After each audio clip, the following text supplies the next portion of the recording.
अस्सलाम वालेकुम व्यूअर्स। हम जहाँ पे इन्फेक्शंस की बात करते हैं और उसमें बैक्टीरियल, वायरल और डिफरेंट तरह के इन्फेक्शंस इंसानी जान के लिए जहाँ ख़तरे का बायस बनते हैं, उसके साथ साथ बहुत सारी बीमारियाँ हर वक्त फेस करनी पड़ती हैं। तो एक वायरल इन्फेक्शन जो एक लिहाज से बड़ा अजीब और इंटरेस्टिंग भी है, जिसको हम कहेंगे हर्पीज़ वायरस इन्फेक्शन। अब इस हर्पीज़ वायरस की दो किस्में हैं, हर्पीज़ वायरस 1 और 2। हर्पीज़ वायरस 1 बहुत कॉमन है और हम अक्सर इसकी कुछ इलामात एक्सपीरियंस करते हैं। जैसे मैंने अपनी पिछली वीडियो में बताया कि ये मुंह के आसपास जो ख़ास तौर पे जिंजाइवा वगैरह के ऊपर अल्सर्स, जो कि बड़ी पेनफुल कंडीशन है, वो अक्सर कॉज करते हैं। ख़ास तौर पे बुखार के बाद अक्सर लोगों ने इसको एक्सपीरियंस किया होगा। लेकिन ये वायरस एंटर कैसे हुआ हमारे जिस्म के अंदर? इसका अमूमन एक ही मैकेनिज़्म होता है, जिसको होता है डायरेक्ट कांटेक्ट। ख़ास तौर पे जहाँ स्किन एब्रेडेड है या स्किन ख़राब है, वहाँ से अगर आप किसी ऐसे शख्स के साथ टच हुआ है या कहीं पे हाथ लगा है जहाँ के वो उस वायरस उसको इफ़ेक्ट करके बैठा हुआ था, तो उन सिक्रीशंस के ज़रिए आपके जिस्म में ये जा सकता है और ये स्किन के थ्रू चला गया। इंटेक्ट स्किन हमेशा हमारे लिए बहुत अच्छा बैरियर होती है, लेकिन वो स्किन जो कि रफ़ है, एरोडेड है, ज़ख्मी है, उसके ज़रिए ये लामुहाला जा सकता है। इसी तरह म्यूकोज़ा, जैसे कि हमारे मुंह के अंदर की लाइनिंग है और कुछ और जो बाकी जगह हैं, वहाँ की लाइनिंग के ज़रिए ये इंसानी जिस्म में चला जाता है।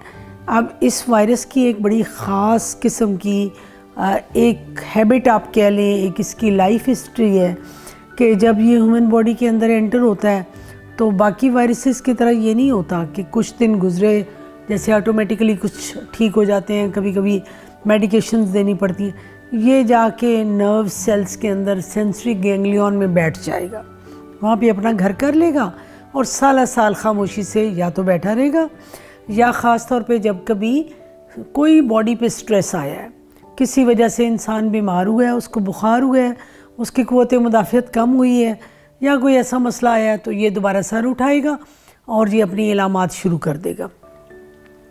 जो ख़ास तौर पे रीएक्टिवेशन वाले मामले में इलामात हैं, वो वही ओरल अल्सर्स हैं, वो पेनफुल किस्म के ज़ख़म जो कि ख़ासा तंग करते हैं लेकिन चंद दिन के बाद ठीक हो जाते हैं और ये बार बार भी हो सकते हैं। सिर्फ यही नहीं, कुछ लोग जिनकी स्किन एक्जिमा का शिकार होती है, आपने कभी अगर देखा हो ऐसा मरीज़ जिसकी स्किन को एक्जिमा है, वो स्किन ड्राई होती है, वो बेचैन रहता है, उसको ख़ारिश करता रहता है, ऐसी एक्जिमेटिक स्किन के ऊपर इनके लीजन्स बन सकते हैं। इसके अलावा ये फिंगर्स वगैरह के ऊपर अपने लीजन बना सकता है, जिसको विटलो कहा जाता है। ये भी बड़ा पेनफुल लीजन होता है, दर्द होता है, वाइटिश सा ये लीजन होता है और ये भी ज़रा मुश्किल से ही ठीक होता है। सिर्फ यही नहीं, ये वायरस दिमाग पे अटैक करके गर्दन तोड़ बुखार जैसी कैफियत, यानी दिमाग की इन्फ्लेमेशन, जिसको एनसेफेलाइटिस कहा जाता है, वो भी कर देता है और उसको लामुहाला हमें बहुत तरीके से इंजेक्टेबल दवाई की मदद से ठीक करना पड़ता है, जो कि 7 से 10 दिन तक देना ज़रूरी होती है, वरना ब्रेन डैमेज बहुत ज़्यादा हो सकता है। तो ये तो हर्पीज़ 1 की प्रॉब्लम है और हर्पीज़ 1 के लिए दवाइयाँ मौजूद हैं, लेकिन ये देखना होता है कि अगर ये लोकल है, सिंपल है, सिर्फ ओरल अल्सर हैं, तो अमूमन बाज़ दफ़ा बहुत ज़्यादा अद्वियात की ज़रूरत नहीं होती। लोकल उसकी ऑइंटमेंट की एप्लीकेशन या अनेस्थेटिक माउथ वॉशेस के साथ ही मसला हल हो जाता है। कभी कभार मुंह के रास्ते या फिर इंजेक्शंस की मदद से देना होता है। ख़ास तौर पे जो लोग जिनकी क़ुव्वत मुदाफ़ियत कम है और बच्चों के अंदर, ख़ास तौर पे वो बच्चे जो ग़िज़ाई किल्लत के शिकार हैं, मेल नरिश हैं, या कोई ट्रीटमेंट ऐसी ले रहे हैं जैसे कि स्टीरॉइड्स हैं जिसमें उसकी क़ुव्वत मुदाफ़ियत कम है, उनके लिए ज़रा ज़्यादा केयर की ज़रूरत है और उसको अच्छे तरीके से ट्रीट करने की ज़रूरत है, वरना ये ज़्यादा मसला खड़ा कर सकता है।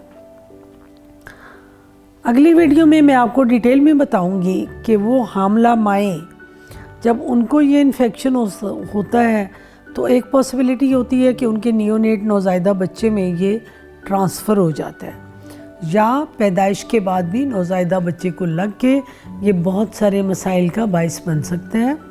तो वो हम इंशाल्लाह अपनी नेक्स्ट वीडियो में डिटेल में उसके ऊपर बात कर लेंगे। आपको कोई क्वेरीज़ हैं, क्वेश्चंस हैं इसके बारे में तो आप ज़रूर कीजिए और अपनी मालूमात में भी इजाफ़ा करते रहिए। और अगर आसपास कोई ऐसा मसला हो तो उसको ज़रा गौर से देखें और प्रॉपरली मैनेज करें।